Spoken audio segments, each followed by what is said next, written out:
நம்ம மளிகைத்தோப்பு கிரவுண்டில் தான் இருக்கோம். மளிகைத்தோப்பு கிரவுண்டில் இந்த பக்கம் என்னென்ன மூலிகை இருக்குது அதெல்லாம் பார்க்கலாம் வாங்க. சரி. ஹலோ ஃப்ரெண்ட்ஸ், இப்போ நம்ம கொஞ்சம் தூரத்தில் வந்திருக்கோம்.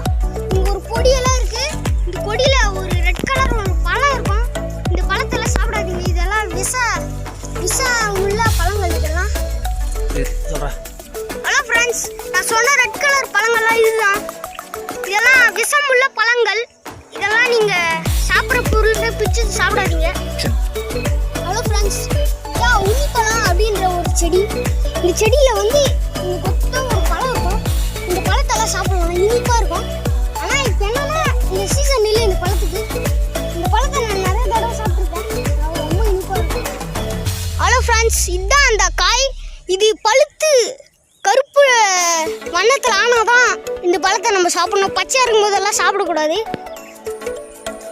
ஹலோ, இந்த பூவெல்லாம் பாருங்க எவ்வளோ அழகாக இருக்கு. இந்த பூவெல்லாம் பார்க்குறது ரொம்ப கஷ்டம்.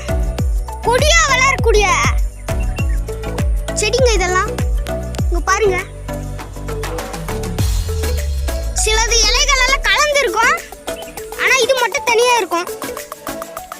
இந்த பூவெல்லாம் பாருங்க எவ்வளோ அழகாக இருக்கு. இந்த பூவெல்லாம் நல்ல வாசனை வரும். இந்த பூவெல்லாம் கெட்ட பூ இல்லை. இந்த பூக்கு கொஞ்சம் தூரத்தில் ஒரு பழம் வளர்றது இருக்கு பாருங்க. இந்த பழம் நான் சொன்ன மாதிரி கருப்பானதான் சாப்பிடணும். பச்சை இருக்கும்போது சாப்பிட்டா அது விஷம். இங்க பாருங்க, இந்த பூ எவ்வளோ அழகா இருக்கு. இந்த பூவோட வண்ணமே அழகா இருக்கு. மற்ற பூவெல்லாம் விரிஞ்சு அழகா காணப்படும், ஆனால் இது கொஞ்சம் வாடி இருக்கும், ஆனாலும் நல்லா இருக்கும்.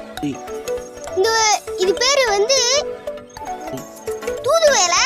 இந்த இலையை வந்து இருமல், சளி, ஜுரம் அந்த மாதிரிக்கெல்லாம் அரைச்சி சாப்பிட்டீங்கன்னா ரொம்ப ரொம்ப நல்லது.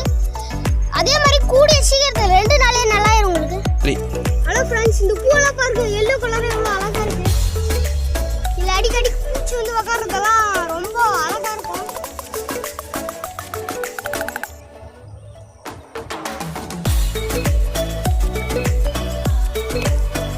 இந்த இடம் எல்லாம் எனக்கு ரொம்ப பிடிச்சிருக்கு.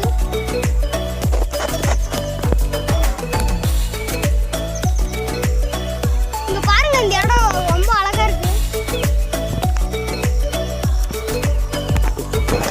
இங்க பாருங்க, இதுதான் பனி. நைட்டு பேஞ்ச பனியில இப்படி ஆயிட்டு இருக்கு.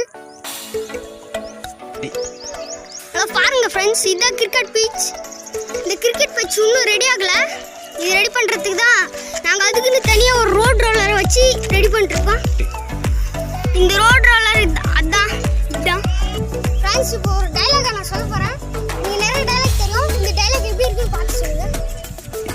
பாருங்க, தண்ணி வேட்டுனா நோண்டுவான் பள்ளம். உண்மையிலேயே நான் கொஞ்சம் குள்ளும். இந்த வீடியோ பிடிச்சிருந்தா